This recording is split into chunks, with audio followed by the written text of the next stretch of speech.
We so appreciate you being here with us on behalf of the Chamber of Commerce and our speakers and our sponsors. Thank you so much for joining us for the summits. Thank you again for supporting Sundance. We want this to be your home in the mountains, and let's hope it's a good upcoming winter with the right amount of snow. My older brother was my hero, and in his game against Stanford his freshman year, he broke a vertebrae in his neck. To have it kind of come crashing down, it surprised me, it changed me, because there's going to be things that happen to you after you're done playing that are going to change your life. Some of the hardest times created some of the greatest outcomes. JetBlue was my baby. That was just like everything. We had a little event back there, and the board decided it was better if I was just chairman. And I thought, how am I ever going to get over this? This is absolutely devastating. That ill-fated decision by the board to kind of remove me from being the CEO and say you can just be chairman kind of was the catalyst. We have so many hardships and so many face plants, and oftentimes our goal in life is to avoid those face plants as much as possible because we want success. The secret here was the face plants are where you find the best parts of your story. I often think that creative problem solving is like the most important skill.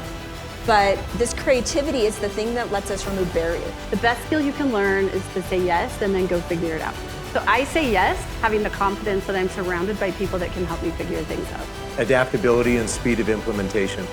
So we've worked really hard at trying to reduce the bureaucratic barriers within our organization to making change.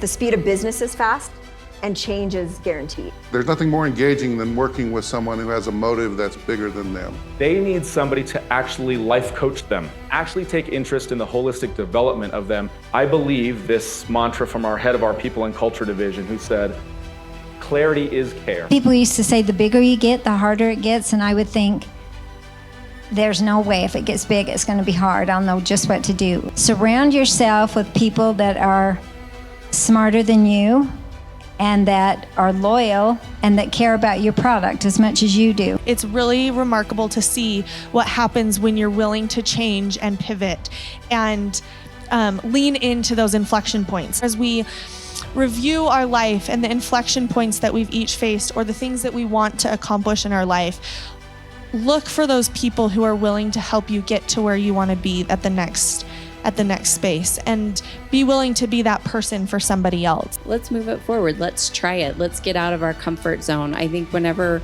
we're in our comfort zone, that's when change never seems to break out. But once you get out and try something new, you see a lot of impact from that. I feel like I do better in situations where there's men and women involved, and I actually try to stay away from those just women things because I love having the collaboration of the different thoughts and ideas. I think resilience is just knowing what drives you, what makes you excited to wake up every morning, and being okay with saying no if that's not what you want to do. Like, life is too short. Follow your dreams. Surround yourself with good people. If you don't have that support group now, you can find it somewhere and they'll help you get to where you need to go. What's the next inflection point? And as I dug deep, the experiences that I enjoyed most in my career were of building things, of growing companies. If I had believed other people and followed another script, it would have been different for me. Even when you have courage and it doesn't quite work out the way you think, doesn't matter, because you were brave and you had courage and you stood up to someone and something. Now, I always tell people, don't be a jerk about it. Like, be someone who's a peaceful warrior, who's not afraid to step up, who's not afraid to stand up. And that's probably the thing that I've learned most from all the inflection points in my life.